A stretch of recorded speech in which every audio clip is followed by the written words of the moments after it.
Gusto ko lang kayong maging excited with the book industry. Recently, when I assumed office since July, we've been developing our library. May mga ilang na makakilala. Pero wala na nagpupunta sa library.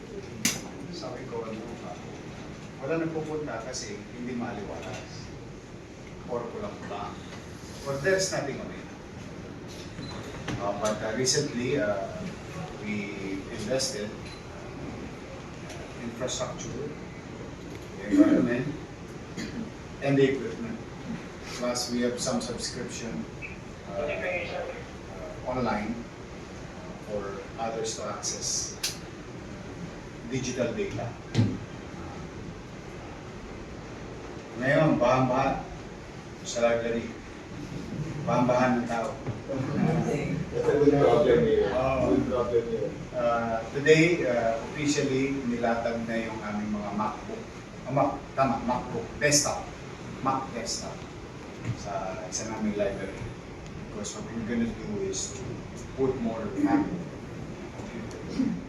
Para karoon ng experience yung iba natin na mahirap na bata to access some level of access.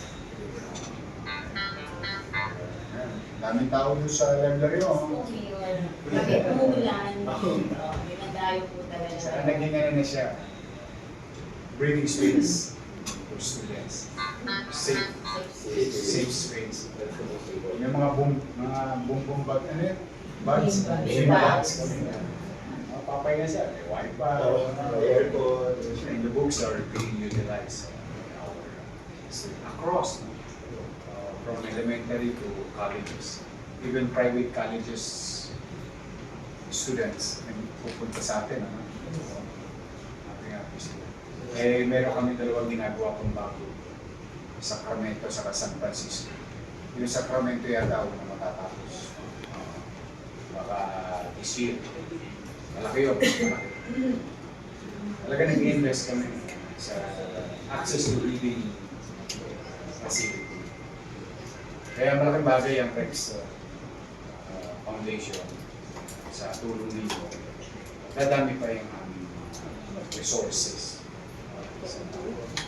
Kaya the least thing that I can do today is to thank you on behalf of the people of Manila. Thank you very much. Mag-ingat lang kayo sa weather na po. Matalas tong weather na ito sa Manila. Kasi we've been seeing a spike on influenza in the city. So, pulmonary resulta ng weather. Ingat lang kayo. Marami pa kayong matutulungan. Ito yung Vice Mayor natin, yun ang already mailing. Nakita ko kayo sa bedded dito. Oo. Talaga. Dali ko lang ngayon. May palala pa rin akong kalye para sa mas maliwalas na daanan ng mga estudyante. We may add 2 more meters para lumaki yung kalsada. The good thing about the decisions that I made today to heed to the request of the Menjola Consortium,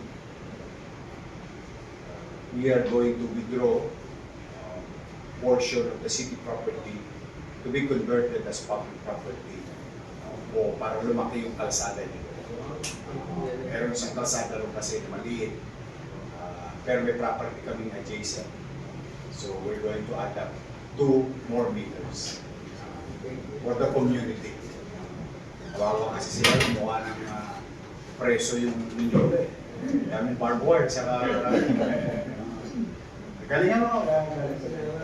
Tapos magti-trimming. Padadala ko yung mga barbero ko ng halaman. Para maliwalas. I was there this morning.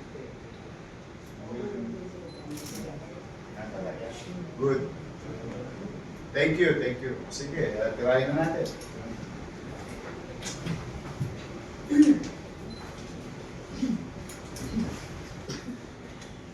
Yan,